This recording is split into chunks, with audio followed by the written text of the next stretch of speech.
Buenos días, bienvenidos a la videoconferencia de la asignatura Física 1, correspondiente al semestre 2022-1. Hoy iniciamos formalmente las actividades académicas con la primera videoconferencia de la asignatura Física 1. Les recuerdo a los estudiantes que todas las videoconferencias de la asignatura se realizarán los lunes a las 10 de la mañana. Esta videoconferencia tendrá una duración aproximadamente de 45 minutos, que puede extenderse dependiendo de el tema que estemos tratando. En el día de hoy vamos a tratar el tema número 1, que consta de la parte asociada a álgebra vectorial y fuerzas, la parte estática de fuerza. Dentro de la parte de álgebra vectorial, antes de entrar formalmente, debemos analizar la parte correspondiente a las definiciones de física y las definiciones asociadas con unidades físicas, factores de conversión, etcétera, etcétera.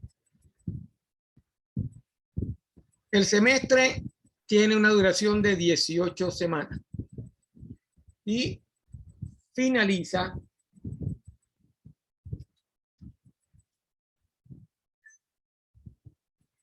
aproximadamente en el mes de agosto. Hasta esa fecha veremos todo lo relacionado con Física 1.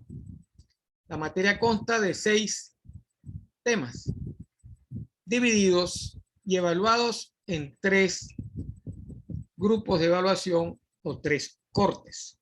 El primer corte y el segundo corte tienen un valor del 30% cada uno de ellos, y el último corte tiene una evaluación del 40%.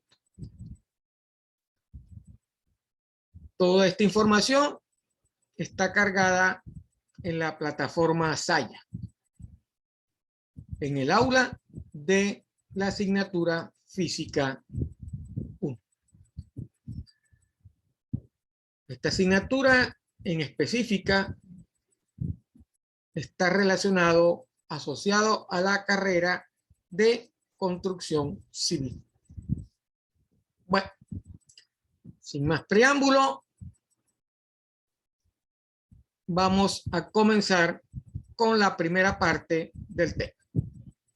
Déjeme cargar la presentación para iniciar formalmente la clase.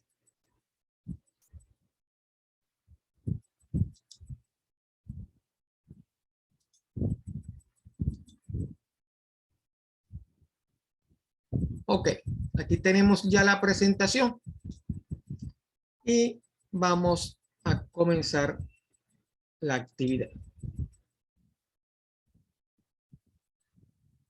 Ok, unidades y cantidades físicas. Lo primero que vamos a ver dentro de la presentación es una breve reseña de lo que es física, de qué trata la física. La física no es más, como se define y siempre se ha definido, es la ciencia que se encarga de estudiar los fenómenos de la naturaleza. Estudia la naturaleza y las leyes que la gobiernan, tanto la parte tangible como la intangible de la materia y la energía y las transformaciones que ocurren entre estas. Desde hace mucho tiempo, a lo largo de la historia, el hombre siempre ha tenido curiosidad por saber por qué se originan los fenómenos que él siempre observa en la naturaleza. El rayo, la lluvia, etcétera, etcétera. La física es una ciencia experimental. Los físicos observan los fenómenos naturales e intentan encontrar los patrones y principios que lo describen. Tales patrones se condensan en las teorías físicas, se plasman en las teorías físicas y las leyes físicas. Y están bien establecidos y se usan ampliamente las leyes y principios físicos. El estudio de la física es importante porque es una de las ciencias más fundamentales. El origen de la vida y de los fenómenos en la naturaleza se estudia utilizando las leyes físicas.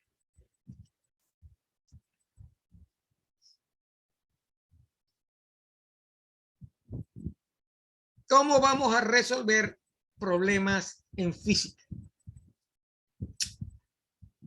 Debemos seguir 4 pasos para resolver problemas en física.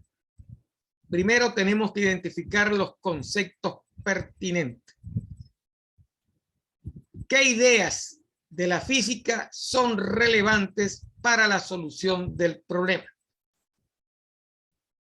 Aquí no vamos a hacer cálculos. Vamos a ver de qué se trata el problema que queremos resolver. Debemos elegir el enfoque para resolver, o el enfoque correcto para resolver el problema, de tal manera que no se dificulte su solución. Debemos identificar la incógnita del problema, la cantidad cuyo valor se desea encontrar. Puede ser velocidad, puede ser aceleración, trabajo, energía, etcétera, etcétera. Y en algunas ocasiones la meta será hallar una expresión matemática para la incógnita. Eso depende, como dije anteriormente, del problema que estemos analizando. ¿Ok? No necesariamente tiene que ser un valor numérico. Eso depende del problema que estemos analizando. Debemos plantear el problema con base a los conceptos que ya hemos elegido.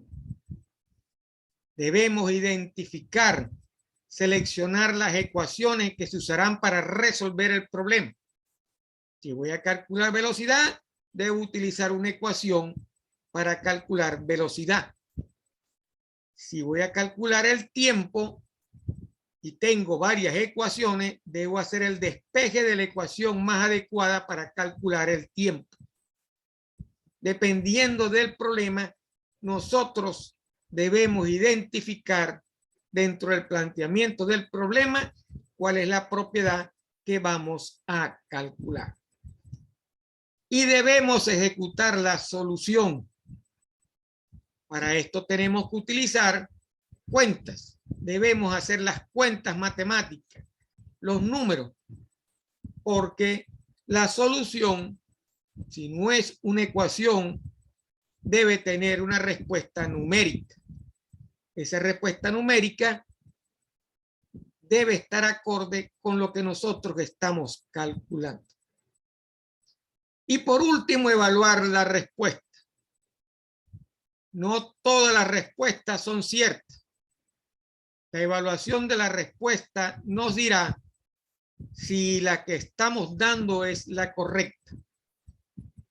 Por ejemplo, si usted va a calcular una distancia de aquí a una esquina, no le puede dar millones de kilómetros. deben ser metros y debe estar acorde con la distancia, que represente que el cálculo que está haciendo está dentro de los parámetros límites de la distancia, en el caso que estamos haciendo, ¿verdad? Y sea acorde con eso. No puede haber millones de kilómetros. Deberían ser 10, 20 metros o 40 o 1 kilómetro, dependiendo de cómo esté representada, ¿verdad?, el cálculo de ese valor de la respuesta.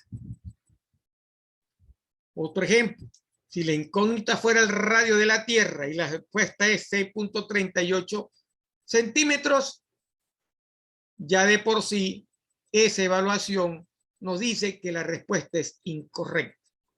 Tiene que ser un valor asociado a miles de kilómetros. ¿Correcto? Si el valor es negativo dentro del radio de la Tierra, esa evaluación nos dice que eso es falso. No hay valores negativos en los radios, en las áreas y los volúmenes. Son las partes del concepto y la teoría que siempre debemos manejar.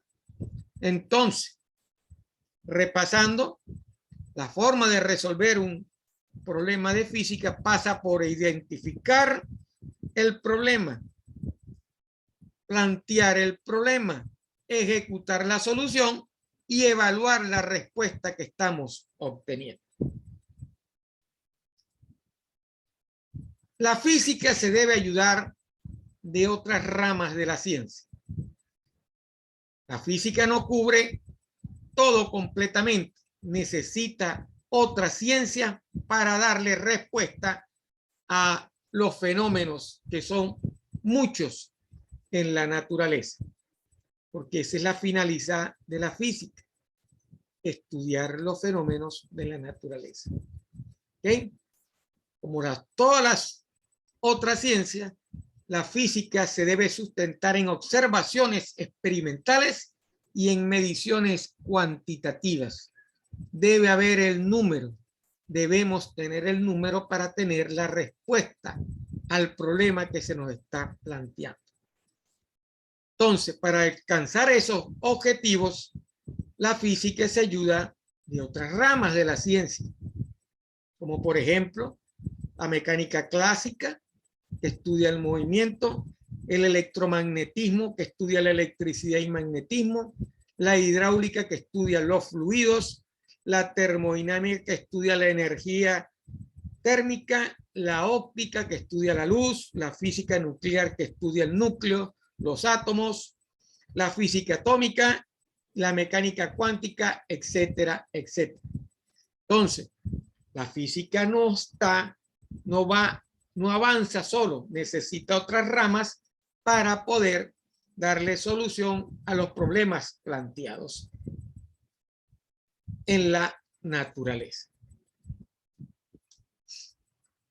Como nosotros debemos obtener un valor numérico, debemos obtener una cantidad, necesitamos conocer las medidas en la física, cómo manejar ese número, ya que la física es una ciencia experimental y los experimentos requieren mediciones. Debemos medir y cuyos resultados suelen describirse como números. Se agarra una regla, mide una longitud y esa longitud viene expresada en un número bajo una unidad. ¿Correcto? Ese número es lo que me cuantifica la medición experimental de el fenómeno o la propiedad que yo quiero medir en física. Un número es una expresión que indica cantidad. Una cantidad o medida física es lo que me permite cuantificar el fenómeno o la propiedad del fenómeno. Por ejemplo, con una cantidad usted puede expresar el peso de una persona o la estatura de una persona o la longitud de la distancia desde un punto a otro. Todas las cantidades o medidas relacionadas con la física se pueden clasificar en dos categorías.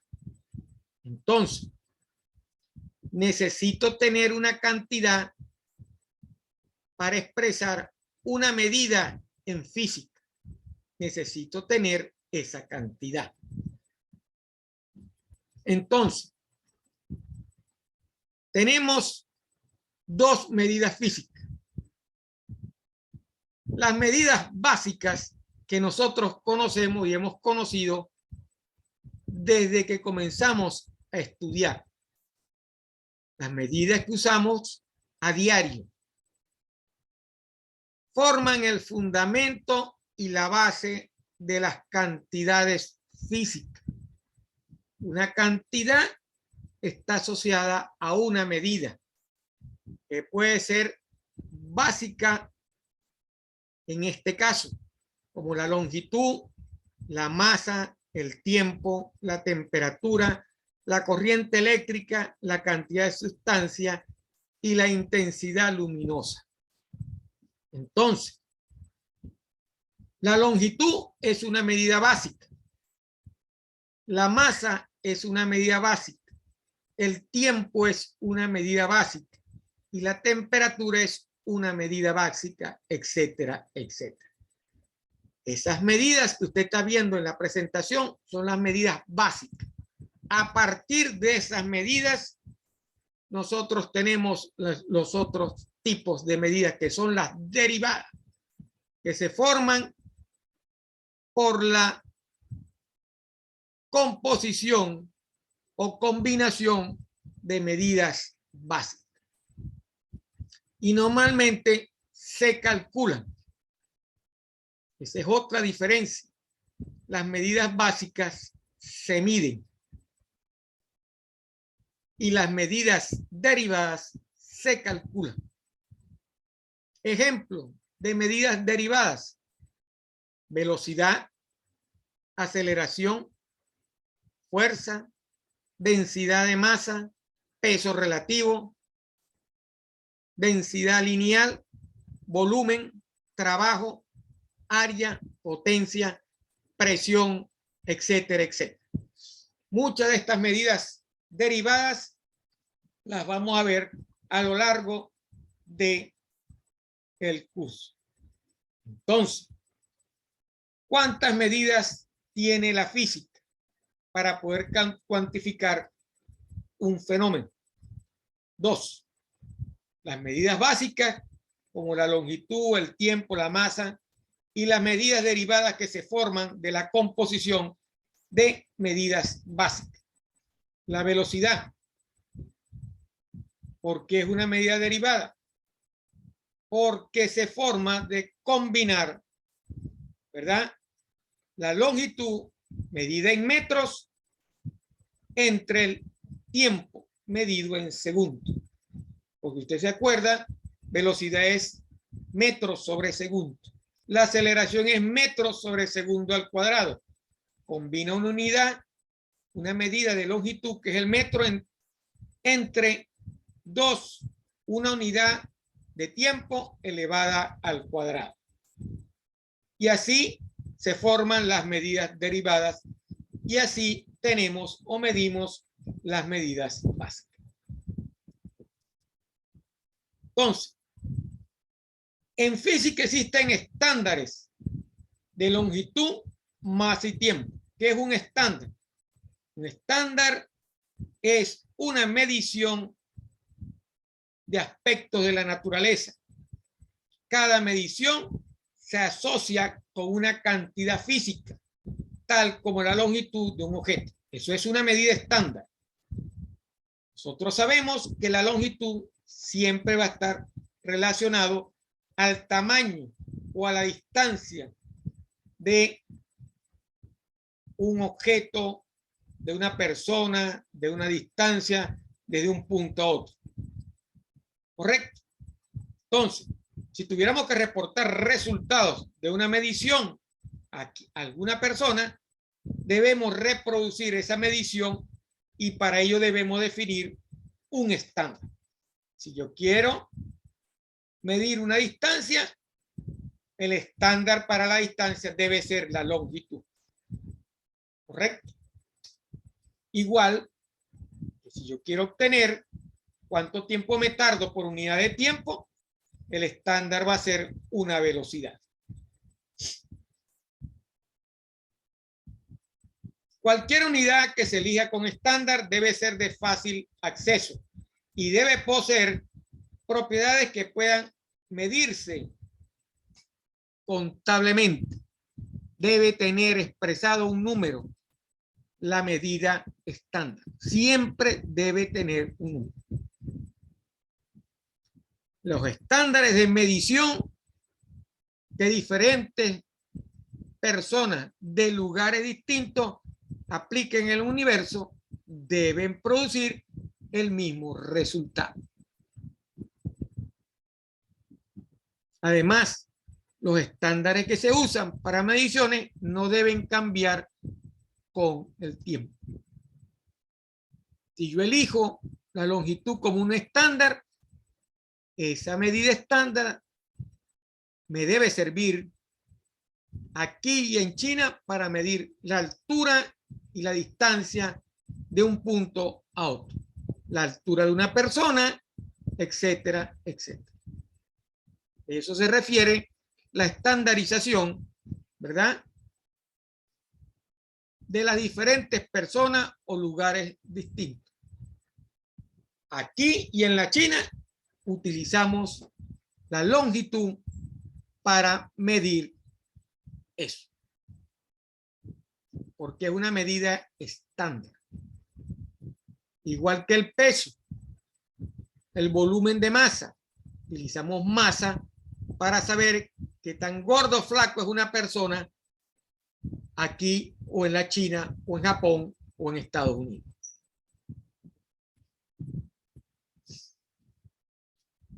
Todo esto tuvo, vamos a decir, se estableció la estandarización de las medidas en 1960 en un comité internacional, ¿verdad?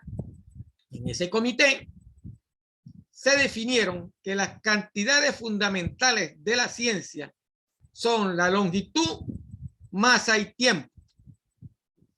Y para esas unidades se definieron el metro, el kilogramo y el segundo dentro de un sistema. Otros estándares para unidades fundamentales establecidas por el comité fueron la temperatura, para la corriente eléctrica, el amper, para la intensidad luminosa, la candela, y para la cantidad de sustancia, el mol. Entonces, ese comité en 1960 estableció que para las unidades de longitud, masa y tiempo, las medidas estándares fueron el metro, el kilogramo y el segundo respectivamente. Entonces, las leyes de la física se expresan como relaciones matemáticas entre cantidades físicas. Y esas tres cantidades fundamentales son la longitud, la masa y el tiempo.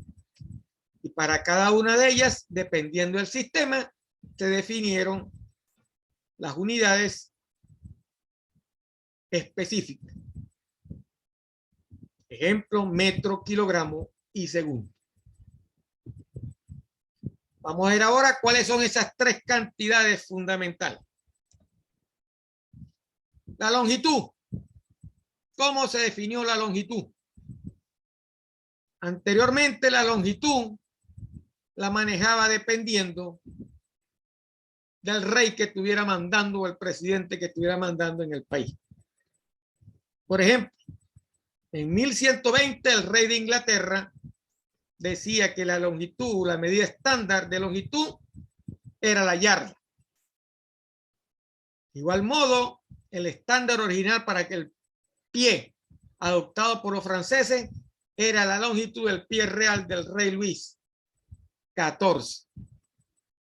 Como ven, el estado político determinaba anteriormente el estándar de longitud. Eso cambió a partir de la reunión en 1960. Entonces, en el año 1983, el metro se definió como la distancia recorrida por la luz en el vacío durante un tiempo de 1/299.792.458 segundos.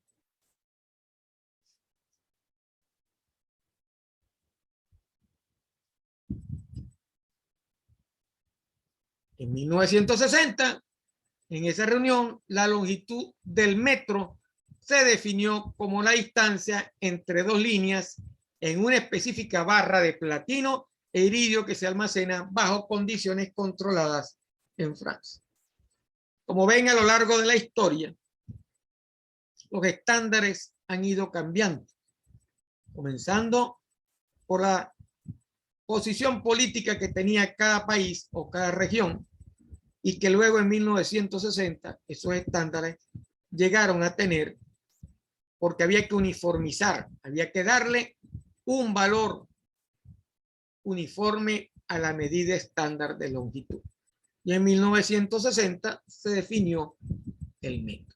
Posteriormente, como dice la presentación, en 1983, de acuerdo a los avances científicos, eso se volvió a redefinir. En el caso de nosotros seguimos manejando el metro en el sistema internacional, porque para los ingleses esa es la unidad de longitud, viene a representar el pie.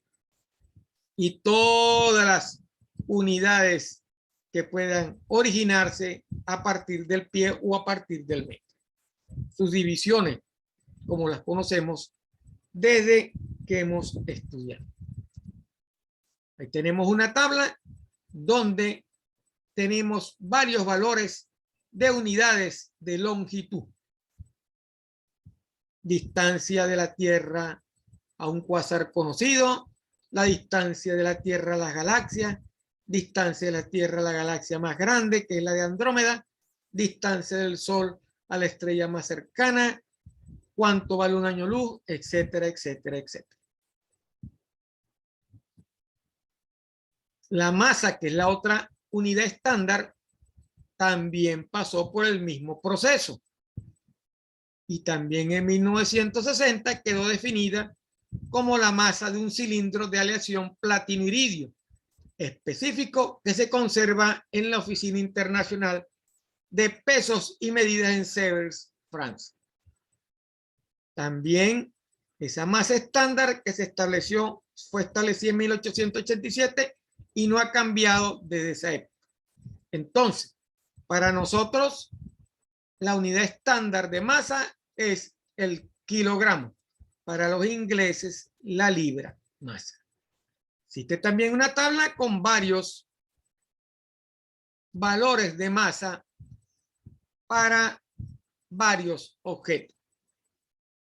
La Tierra, la Luna, cuánto pesa un tiburón, cuánto es la masa de un humano, la masa promedio de un humano, de una rana, un mosquito, etcétera, etcétera. Todo lo que tenga masa puede ser calculado y medido. El tiempo también está definido.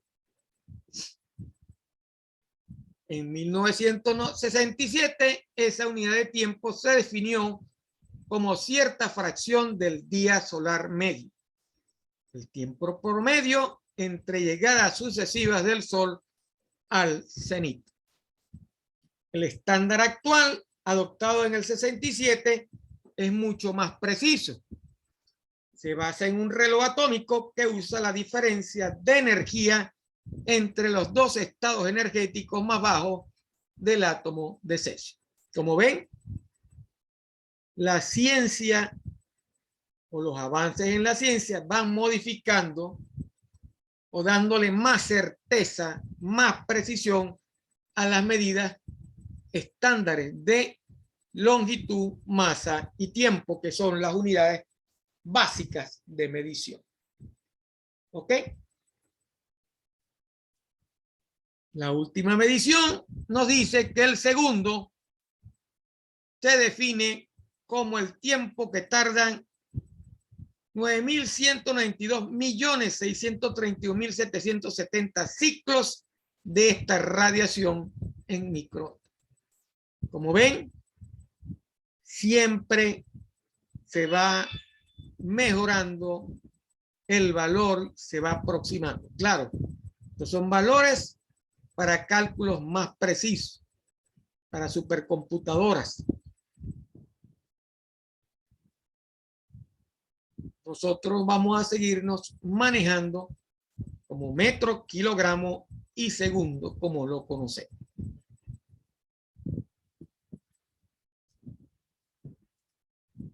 Tenemos también una tabla de tiempo, donde tenemos valores de la edad del universo, de la edad de la Tierra, un año, un día, un periodo de clase, un intervalo de tiempo entre latidos normales, etcétera, etcétera. Valores que se han tomado para eso. Entonces, sabemos que un año es 3.2 por 10 a la 7 segundos. Que un día son 8.6 por 10 a la 4 segundos. Por supuesto, también sabemos que un día tiene 24 horas. Dependiendo de la unidad que nosotros utilicemos, hora, minuto, segundo, ese valor será más grande o más pequeño. Y en base a lo que vimos al principio, para nosotros sería más fácil representar el día en horas que representarlo en segundos. Nos da una idea de cuánto dura un día. Sabemos que son 24 horas.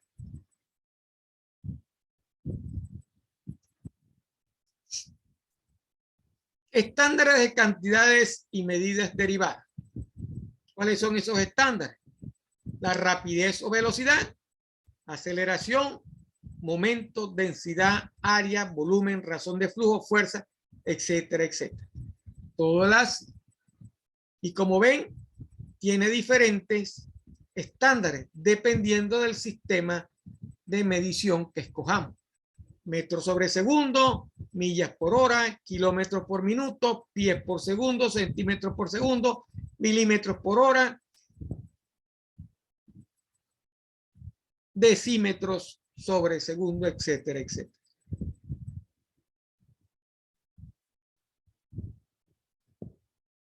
Tenemos para las medidas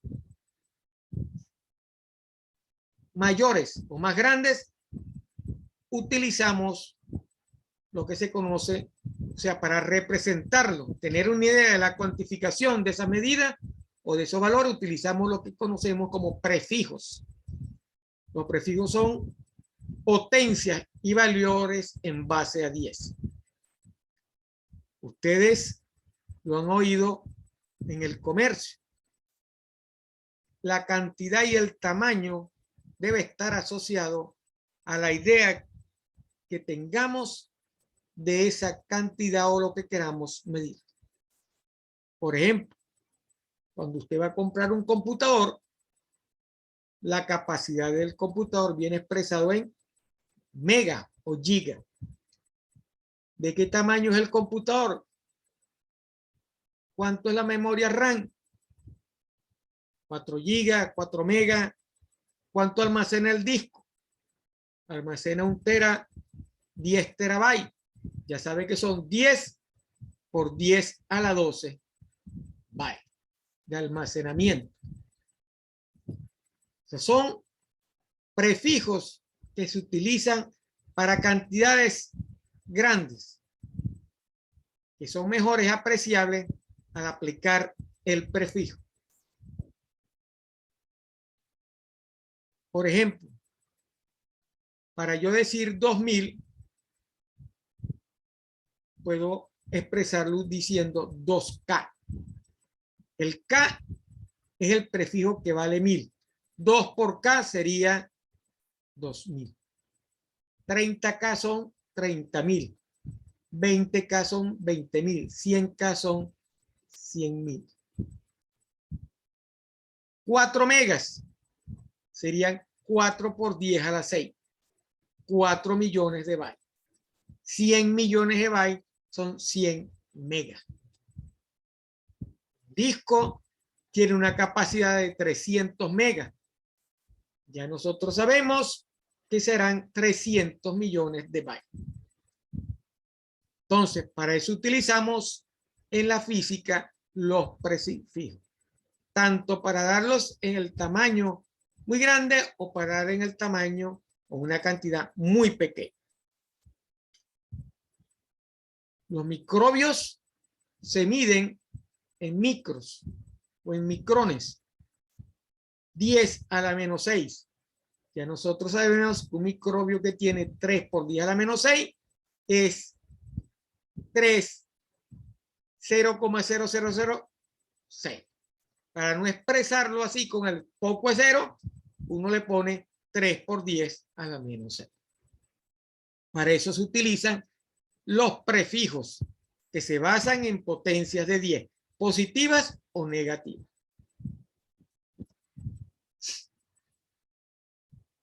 El análisis dimensional se refiere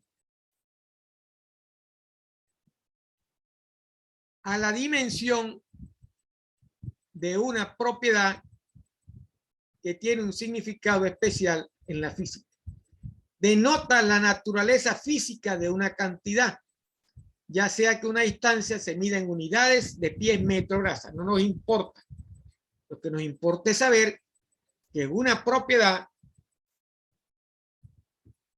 mediante el análisis dimensional, nos da una idea de cómo está conformada. Por ejemplo, la velocidad está conformada por una unidad de longitud dividido entre una unidad de tiempo. Y se expresa para la ecuación como L sobre T, en base al análisis dimensional. El análisis dimensional es muy importante a la hora de generar ecuaciones experimentalmente, porque esas ecuaciones, mediante el análisis dimensional, nos dice a nosotros si lo que estamos generando es cierto. Si yo voy a buscar una ecuación para obtener velocidad,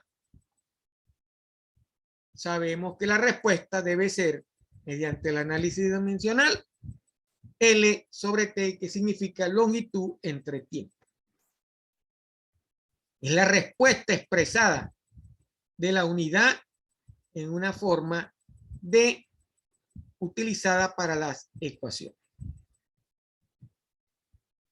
Para ello tenemos que considerar las medidas básicas que hemos visto: longitud, masa y tiempo. Si yo voy a analizar una ecuación de fuerza de un experimento, yo sé que la respuesta va a ser kilogramos por metro sobre segundo al cuadrado, que significa masa por longitud entre T elevado al cuadrado. Ese es el análisis dimensional de la ecuación. Todo cálculo de una ecuación, el desarrollo de una ecuación, debe tener esta prueba en base a las unidades que ya conocemos, que hemos visto anteriormente.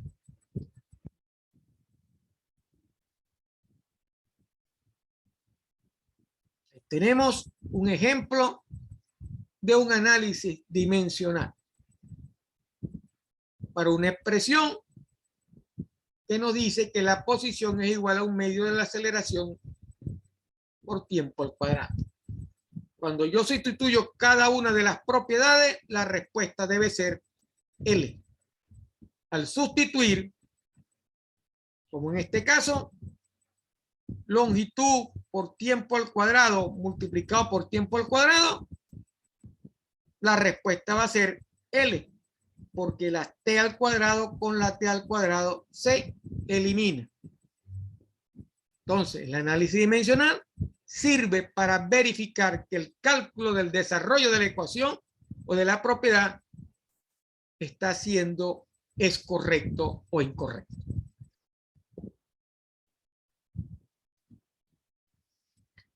Entramos a los sistemas de unidad. Ustedes conocen desde bachillerato diferentes sistemas de unidad. Sabíamos del sistema métrico decimal, conocíamos del sistema sexagesimal y conocíamos del sistema inglés. Los sistemas de medición o sistemas de unidades se refieren solamente a la definición que tenemos de las medidas básicas o derivadas de una propiedad. Entonces, en el caso de física, nosotros vamos a manejar dos sistemas. El sistema internacional, que no es más que el sistema métrico internacional, y el sistema métrico decimal, perdón, y el sistema inglés. Para cada sistema, usted tiene definido el nombre de la medida básica y la medida derivada. Por ejemplo, en el sistema internacional, que es el mismo sistema MKS, 1 kilogramo por metro sobre segundo al cuadrado es lo que se representa un newton. Y en el sistema inglés, un slug por pie por segundo al cuadrado será una libra. Entonces, en el sistema internacional, utilizamos las unidades que son el metro, el kilogramo y el segundo. Y en el sistema inglés, utilizamos el pie, la unidad de masa que es slug y el segundo. Similares con respecto en tiempo a el sistema internacional o sistema MKS. Entonces, nosotros nos vamos a manejar con dos sistemas, el sistema internacional y el sistema inglés. ¿Por qué se hizo esto? ¿Por qué se crearon dos sistemas o se creó un solo sistema? Para darle organización a prácticamente al comercio entre los países. Algunos comerciaban en unidades inglesas y otros en unidades del sistema métrico decimal. Y en esa reunión se determinó que debería haber un solo sistema. Por eso es que se definió como el sistema internacional, que era el sistema métrico decimal, porque habían más países que manejaban este sistema. Hubieron unos países como los Estados Unidos que no se acomodaron a esto, porque no es fácil. Eso necesita o implica económicamente costos, gastos, y no estaban dispuestos a correr esos gastos. Por esa sencilla razón, los gringos utilizan el sistema inglés y nosotros utilizamos el sistema internacional. Los ingleses de Inglaterra sí utilizan el sistema métrico internacional.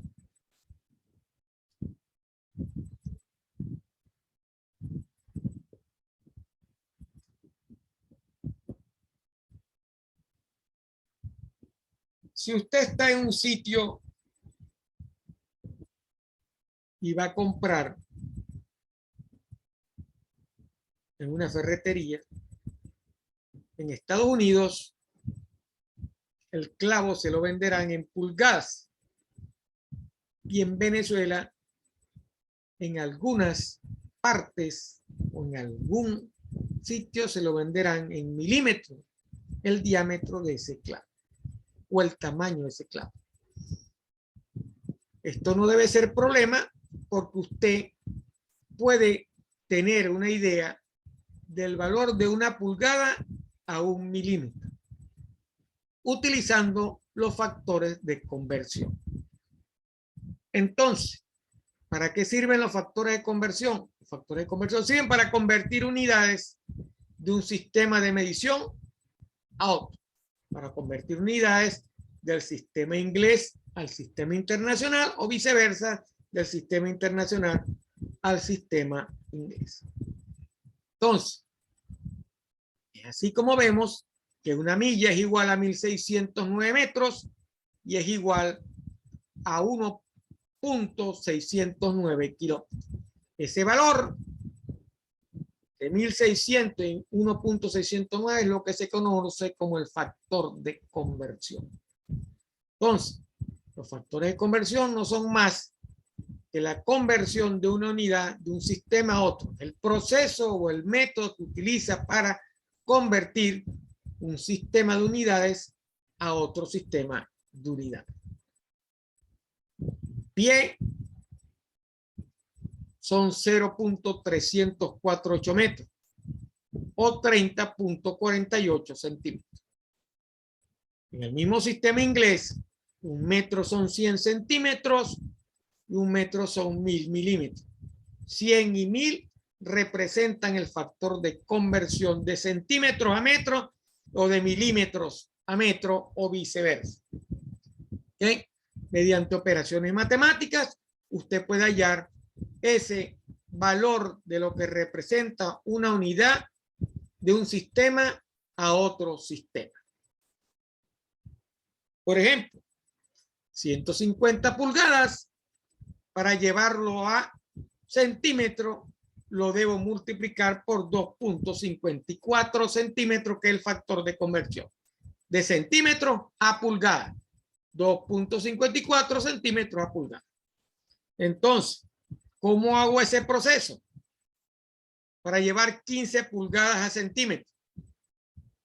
Multiplico, utilizo una propiedad de cálculo por una unidad básica, donde 15 pulgadas lo multiplico por el factor de conversión, que es 2.54, que es una pulgada o representan una pulgada. Matemáticamente, como está expresado acá, elimino la pulgada con la pulgada y me queda solamente centímetros, porque una pulgada son 2.54 centímetros. ¿Dónde va arriba o de dónde va abajo? Dependiendo de lo que usted quiera transformar. Para yo hacer los centímetros a las pulgadas, va a ser el mismo factor de conversión, solo que en vez de multiplicar va a ir dividiendo. Claro, la expresión es una multiplicación por una unidad básica, por el valor de 1. Está representado acá. Una pulgada son 2.54 centímetros. Entonces, 15 pulgadas a centímetros sería multiplicar 15 por 2.54 y dividirlo entre 1.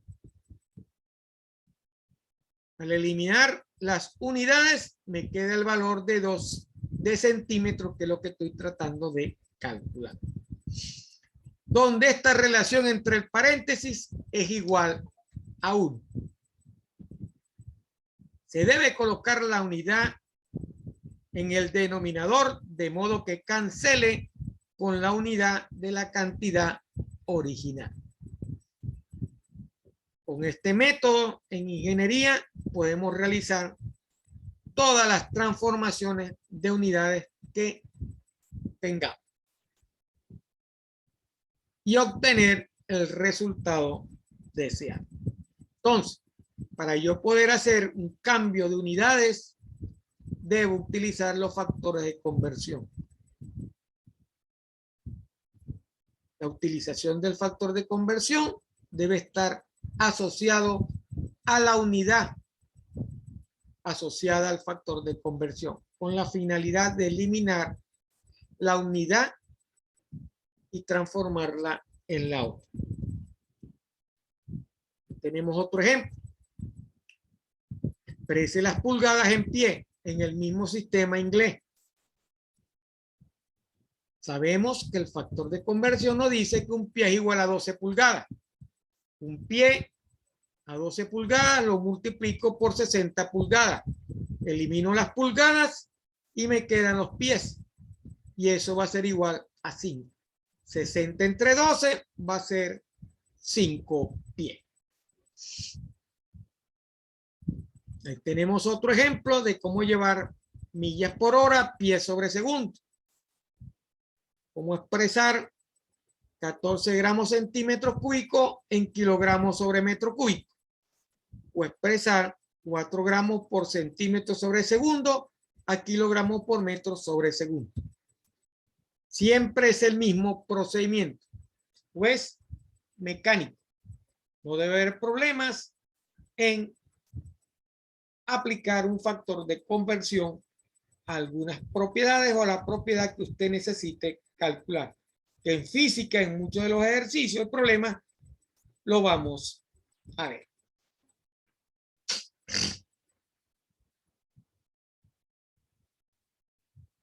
Ahí tienen varios factores de conversión.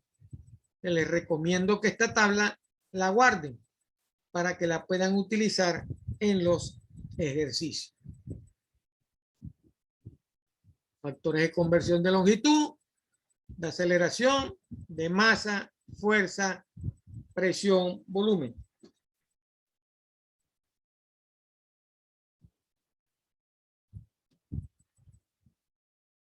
En el mercado existen libros, manuales de fórmula que contienen todos estos factores de conversión.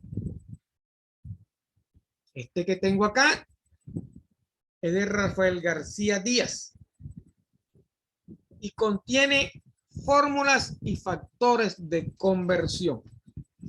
Es un manual que contiene todos estos factores de conversión y fórmula. Para álgebra, trigonometría, geometría, cálculo diferencial, cálculo integral. En el mercado usted puede obtener manuales, los libros en la parte final, o los libros de matemáticas también tienen esos factores de conversión. Que lo vamos a utilizar en las clases de física. Y tienen otros factores de conversión.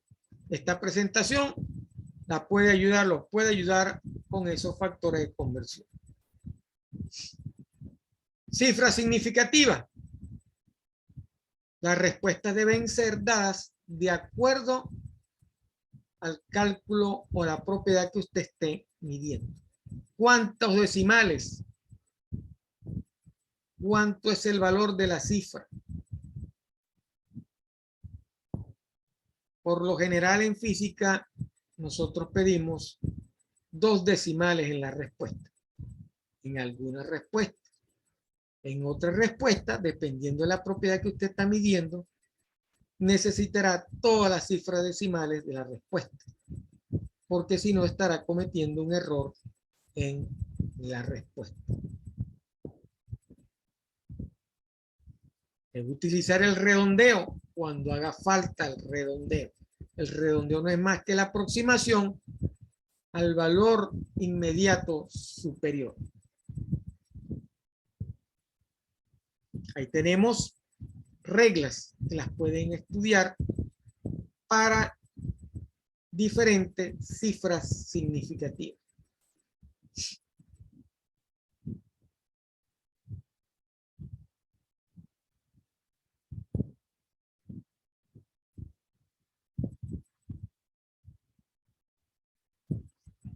Con esto terminamos la primera parte asociada a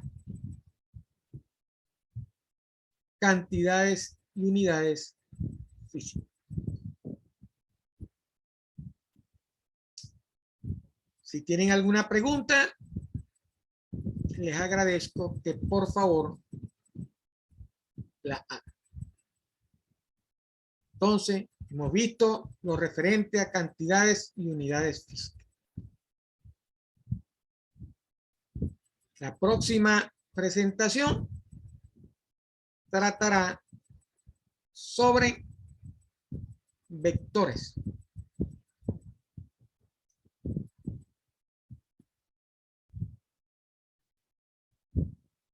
Denme un chance para poder cargar la presentación. o vamos a cortar acá y dentro de 15 minutos comenzamos la parte de álgebra vectorial. Entonces, vamos a cortar aquí y dentro de 15 minutos seguimos con las clases de álgebra vectorial. O mejor, vamos a planificar para el jueves la segunda clase de física asociada a álgebra vectorial y fuerza estática.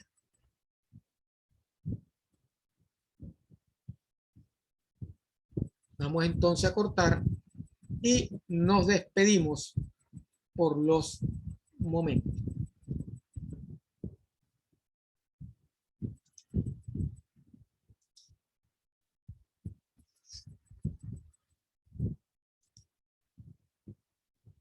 Ok.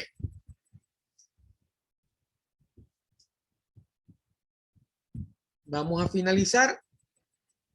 Mejor dentro de 15 minutos hacemos la segunda clase. Bueno, cualquier pregunta que tengan, por favor, si la pueden realizar a través del chat o a través de el audio. Si no hay preguntas, nos retiramos y dentro de 15 minutos nos volvemos a ver.